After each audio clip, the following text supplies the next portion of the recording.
Good evening. I know it's been a while since I've posted on this blog page, since I've done my podcast,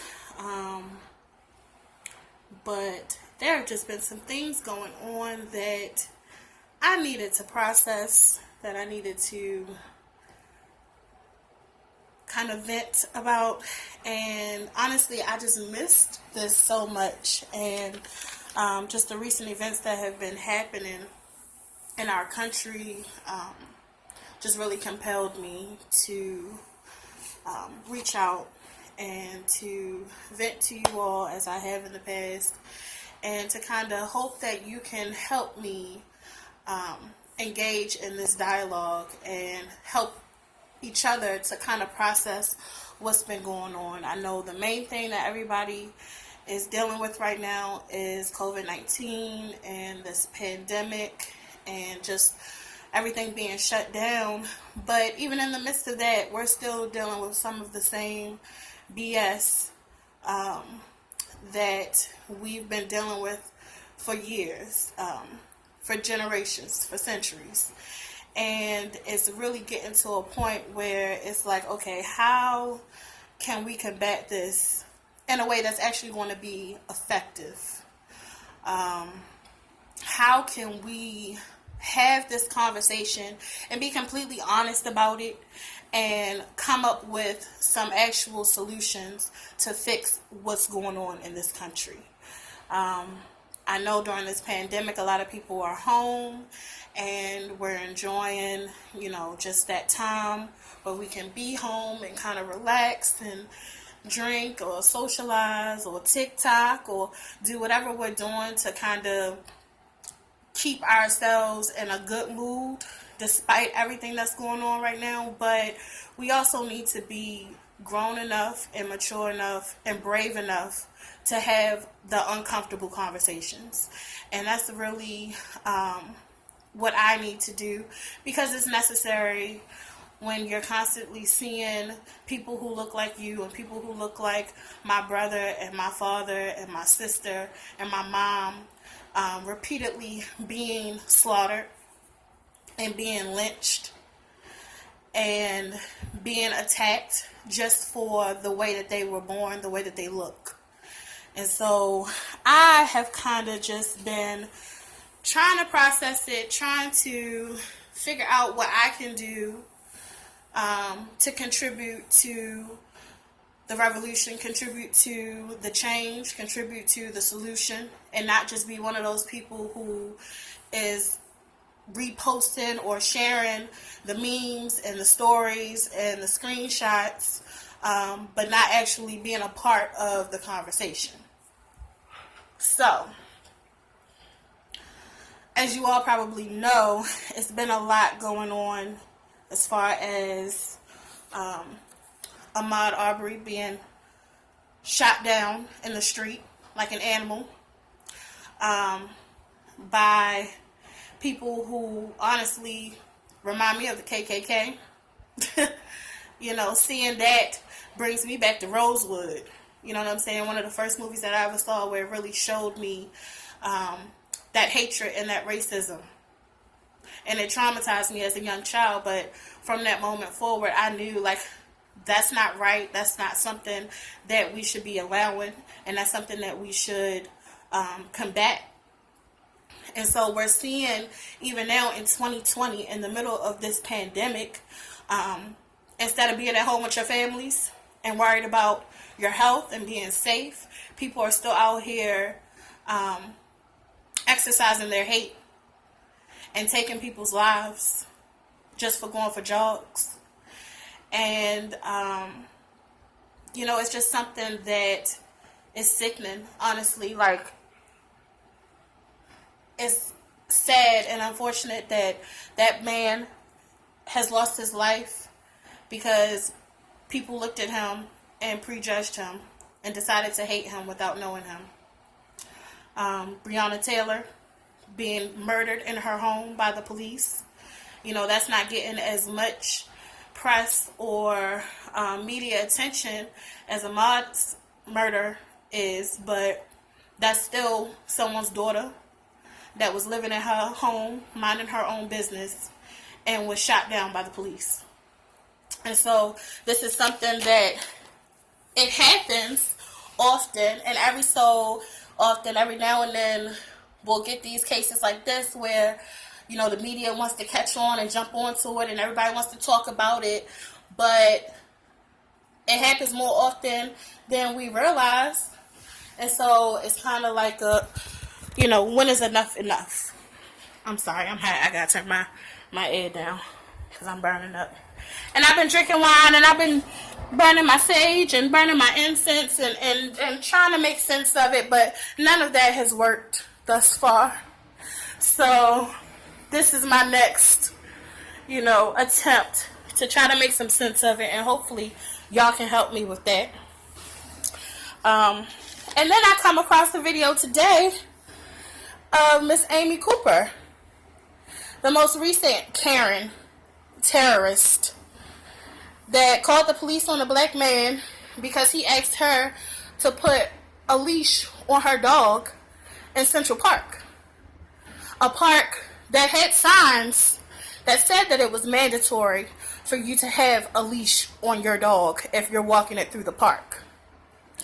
But that white privilege enraged her because she felt like, who is he, a black man, to tell her to do something that she should have already been doing? And so instead of just complying and instead of just abiding by the rules that had been communicated throughout the park before he even said something, she decides to call the police on this man. And she tells him, I'm going to call the police and I'm going to tell them that you're assaulting me, knowing that that's a lie.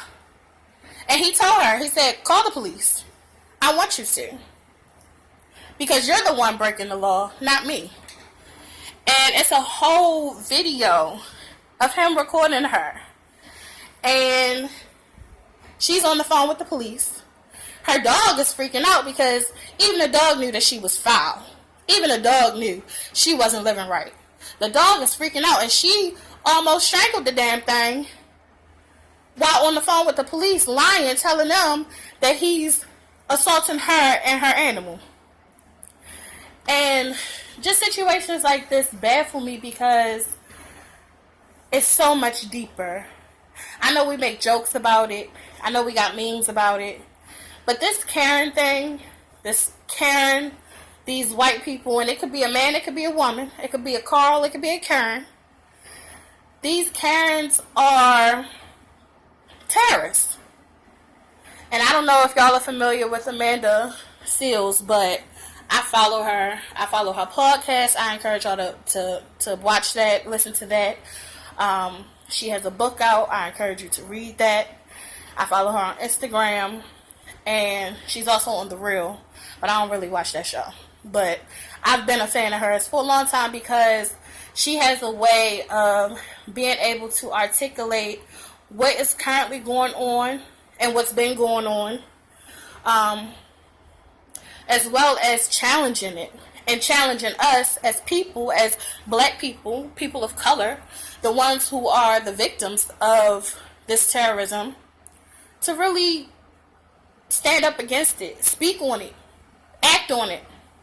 You know, don't keep letting it happen, or don't just post something when the most recent person is terrorized or murdered, and then a week later we forget about it and we move on with our lives until the next case pops up in the media. And she says, like, these people are terrorists. These women that are out here, or these people that are using their white privilege and knowingly calling the police, knowing that there are so many cases, Breonna Taylor, George Floyd, knowing that just by calling the police on us, we could possibly lose our lives because a lot of these cops out here are trigger happy and they see a person of color and they immediately equate that to a weapon. That we can be unarmed and our skin color alone can be a weapon that they're afraid of, that gives them just cause to shoot us down like dogs. She knows that, and she's using that as a conscious weapon to call the police on this man, hoping that they will either assault him or kill him. Because he challenged her white privilege by asking her to put a leash on her dog. So she's okay with this man possibly losing his life by police because he challenged her to put a leash on her dog. I mean, it's just, you gotta really look at it beyond the shallow part of it. It's not just a joke. It's not funny. I know we laugh about it, because sometimes you gotta laugh to keep from crying. But the shit is really a problem. There is so many white people out here that think that it's okay and that are aware. So now you have to look and realize that, you know, some people are like, oh no, there aren't that many killings of black people or people of color by police. It's just the way that the media portrays it. No, the fact that these white people want to call the police knowing that it's a possibility that they're going to shoot these people down, that tells you that they know that it's a problem, that it's reoccurring, that there is a pattern of people of color being unjustly murdered, unarmed people of color being unjustly murdered by the police.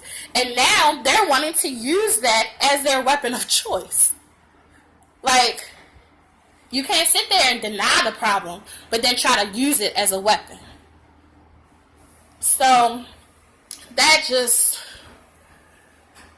watching that video enrages me. It enrages me. And the last I heard, her job, because it went viral, saw the video and put her on administrative leave. She should be fired. She should be charged. That's like falsely reporting a crime. Saying that you're being assaulted when this man is recording you.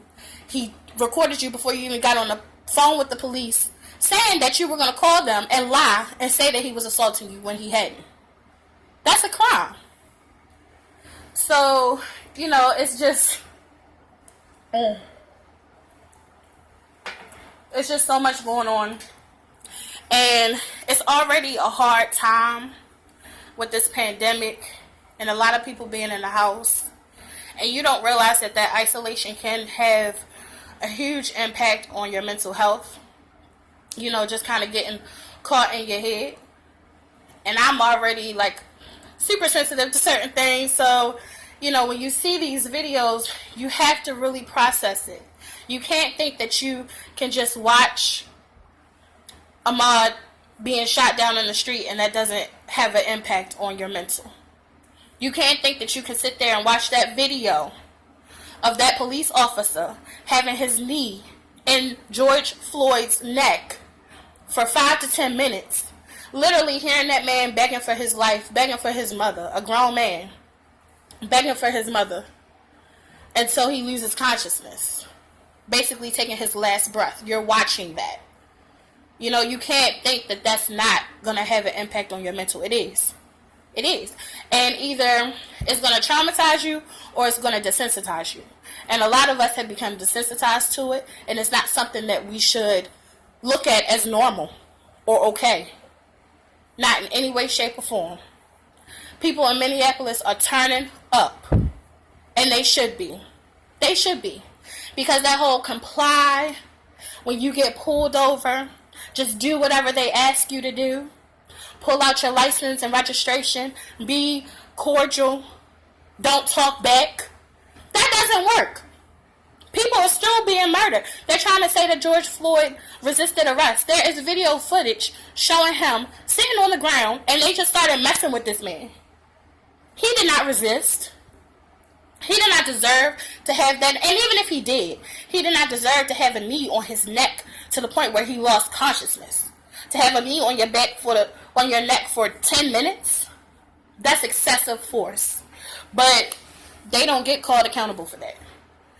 The 4 officers were fired, but that's murder. They should be charged. They should be charged. Back to Amy Cooper, this chick, this Karen in Central Park. I just want to give y'all some background information on the African American man that she called the police on. Because, I got to do my research. Once I get wrapped into a story, I need to know all the details. And we should. You shouldn't just look at a meme and think that you know the full story. No, do some research. Even if it's Google. I mean, that's a little... Google it. Read a book. Expand yourself beyond Facebook and Instagram. A post. That's not sufficient. Read some articles. Do some research. Amy Cooper called the police on African-American male Christian Cooper is his name. Let me tell you about this dude. First of all, he's a bird watcher. Now, I ain't downplaying it. I don't want to talk trash about any bird watchers, but I'm not scared of no bird watcher. You tell me you're a bird watcher, I'm going to be like, oh, okay, I can handle you. You know what I'm saying? That's not somebody that's a threat. It's not a bouncer.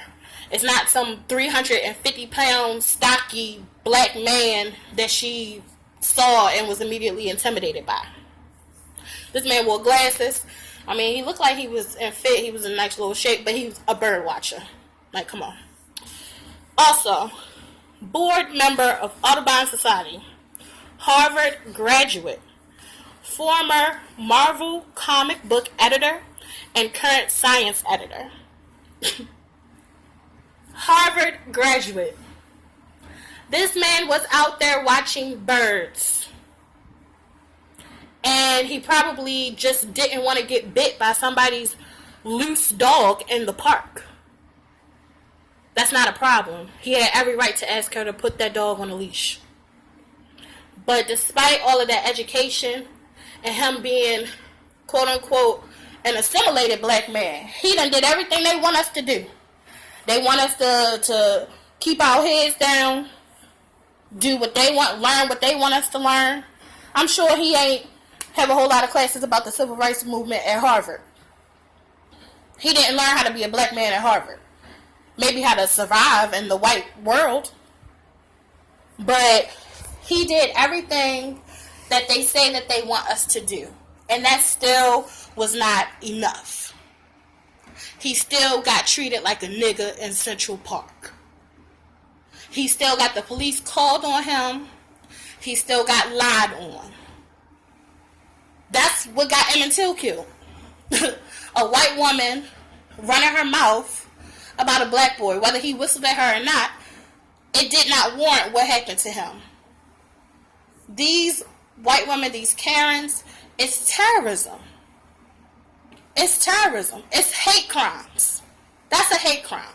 Especially when you know what could happen to that person of color if the police come there on some BS. If you know that, and you're using that as your weapon of choice, that's a hate crime, to me, at least. What else? Because I wrote some notes down, and because I didn't want to speak from just an emotional position. I wanted to really come from a place of, yes, outrage and frustration, but also a place of consciousness and a place of self-control. Because that's what it's going to take in order for us to stop this. We might have to get crunk. We might have to, incorporate some Malcolm X, but I want to sprinkle some MLK in there too.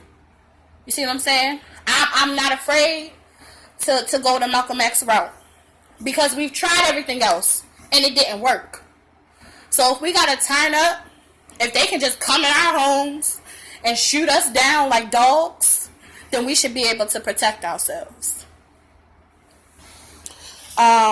Just watching that video of the Central Park Karen, like, the lady almost killed her own dog on the phone with the police.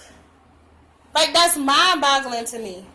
You really about to strangle your dog. Like, I want y'all to go watch this video. Like, this lady almost strangled her dog, calling the police, doing her whole theatrics. Oh my God, he's attacking me and my dog. He's attacking me. The only person attacking your dog is you, Amy. It's you.